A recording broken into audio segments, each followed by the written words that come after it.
Welcome to হৃদয় বাগেরহাট। প্রিয় viewers, চলে এলাম নতুন একটি ব্লগ ভিডিও নিয়ে। খুবই দারুণ একটি এলাকা, মনোমুগ্ধকর একটি এলাকা, চিতলমারি রোড। এবং আজকে এখান থেকে আমি যাচ্ছি বাখারগঞ্জ বাজার পর্যন্ত। তো এর আগে আমি একটি ভিডিও দিয়েছিলাম, যেখানে আজকের ভিডিওটি যেখান থেকে শুরু করেছি সেই ভিডিওটি যেখানে শেষ করেছিলাম আজকে সেখান থেকে শুরু করেছি।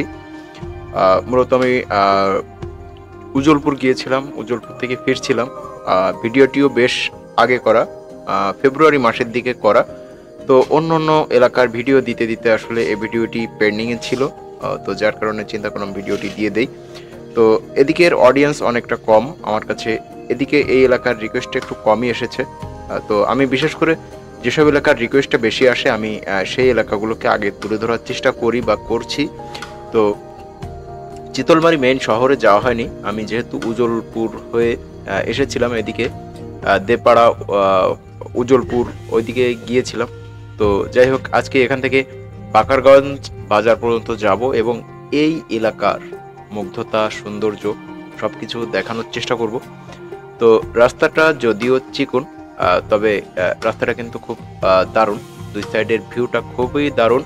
তো ফেব্রুয়ারি মাসে আমি যখন এখানে এসেছিলাম তখন কিন্তু একটু শীত শীত ভাব ছিল। শীত শীত ভাব বলতে বিকেল টাইমে খুবই শীত ছিল। ফেব্রুয়ারি মাসে পুরোটাই শীত থাকে।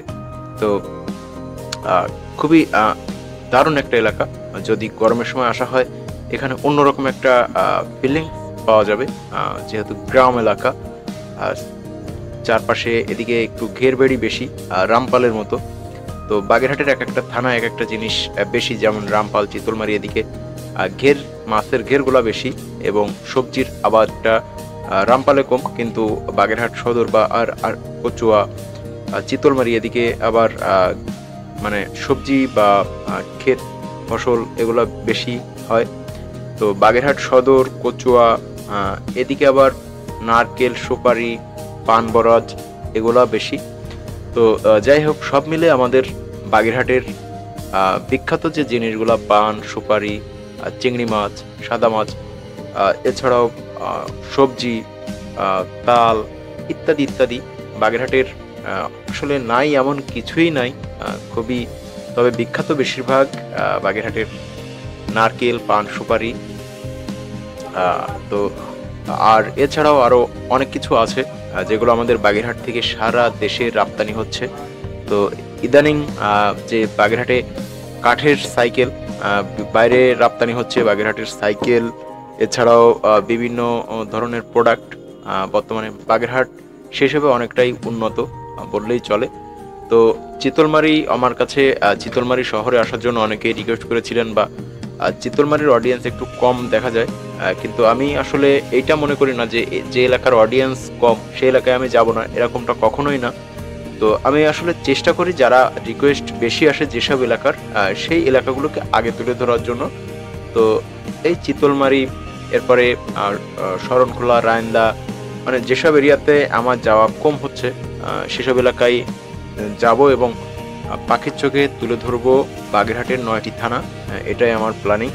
তো যেহেতু আমি একজন কর্মজীবী মানুষ, সবসময় আসলে সময় পাওয়া যায় না, তাই আমার কাজের ফাঁকে ফাঁকে সময় বের করে করে একটি এলাকা তুলে ধরছি এবং চেষ্টা করে যাচ্ছি বাগেরহাটের পুরো 9 থানার প্রতিটি এলাকা আমি যাতে সারা দেশের কাছে তুলে ধরতে পারি, বা বাগেরহাটের মুগ্ধতা, সৌন্দর্য এগুলো তুলে ধরতে পারি। তো যাই হোক, ভিডিওটি যারা দেখছেন শেয়ার করে দিবেন আপনাদের এলাকার সৌন্দর্য, মুগ্ধতা, বাগেরহাটের যে এত সুন্দর একটি গ্রামীণ পরিবেশ, এটাকে ছড়িয়ে দিবেন সারা দেশের কাছে। তো এই ভিডিওটি যারা দেখছেন অবশ্যই হৃদয় বাগেরহাট পেজটি ফলো দিয়ে সাথে থাকবেন এবং আপনাদের উৎসাহ, ভালোবাসা আমার একান্ত কাম্য। তো আমি গিয়েছিলাম উজলপুর, যে ভিডিওগুলো এর আগে আমি প্রকাশ করেছি, উজলপুরের ভিডিও। শীতকালে উজলপুরে অনেক পাখি আসে, তো সেই দৃশ্যগুলোই আমি তুলে ধরার উদ্দেশ্যে গিয়েছিলাম। তো উজলপুরের ভিডিও যারা দেখেন নাই দেখে নেবেন, পেজে আছে। তো আমি ঠিক বাকারগঞ্জ বাজারের কিন্তু কাছাকাছি চলে এসেছি, যদিও এই এলাকায় আমি এর আগে কখনোই আসি নাই, আজকে প্রথমবার। তো সন্ধ্যা হয়ে আসছে, আমাকে বাগেরহাটে যেতে হবে অনেক পথ। তো আসলে যে মূল যে জিনিসটা আমি এসেছিলাম হচ্ছে উজলপুর, এবং উজলপুরের ভিডিও করেছি। তো আমি এই রাস্তা দিয়ে ঢুকেছি, যে এই পথে কখনো আসি নাই, আজকে চীনে যাব। এর পরবর্তীতে যখন আসবো তখন এইসব এলাকার যেসব গ্রামঘাটগুলো আছে বা এসব এলাকায় কি কি আছে সেই জিনিসগুলো তুলে ধরবো। তো যার কারণে আজকে শুধু রাস্তার দুই সাইডে কি কি আছে এবং আমার যাওয়ার পথে যেসব জিনিসগুলো আসে সেই জিনিসগুলোই তুলে ধরবো। তো এই যে বাকারগঞ্জ বাজারে চলে এসেছি। আমি কখনোই বাকারগঞ্জ বাজারে আসি নাই, প্রথমবার। তো যার কারণে এই বাকারগঞ্জ বাজারের আর কি কি আছে, স্কুল কলেজ মাদ্রাসা, এছাড়াও এই বাকারগঞ্জ বাজারে কি কি আছে সেগুলো আজকে তুলে ধরছি না, কারণ আমি আজকে বাগেরহাট যেতে হবে, সন্ধ্যা হয়ে আসছে। শীতকালে এখন খুবই দ্রুত সন্ধ্যা হয়ে যায় শীতকালের ভিডিও যেহেতু। তো সেক্ষেত্রে আজকে এই বাকারগঞ্জ আমি চিনি না, প্রথমবারের মতো, যার কারণে আজকে শুধু রাস্তার দুই সাইডের ভিউটা নিচ্ছি। এর পরবর্তীতে যখন আসবো এই পুরো বাকারগঞ্জ বাজারটা নিয়েই একটি ব্লগ ভিডিও করব। তো আর দ্বিতীয়ত যে বিষয়টা, যদি হাতে তেমন বেশি সময় থাকতো সেক্ষেত্রে আমি হয়তো পুরো বাজারটাকে কভার করতে পারতাম বা পুরো বাজারটাকে তুলে ধরতে পারতাম।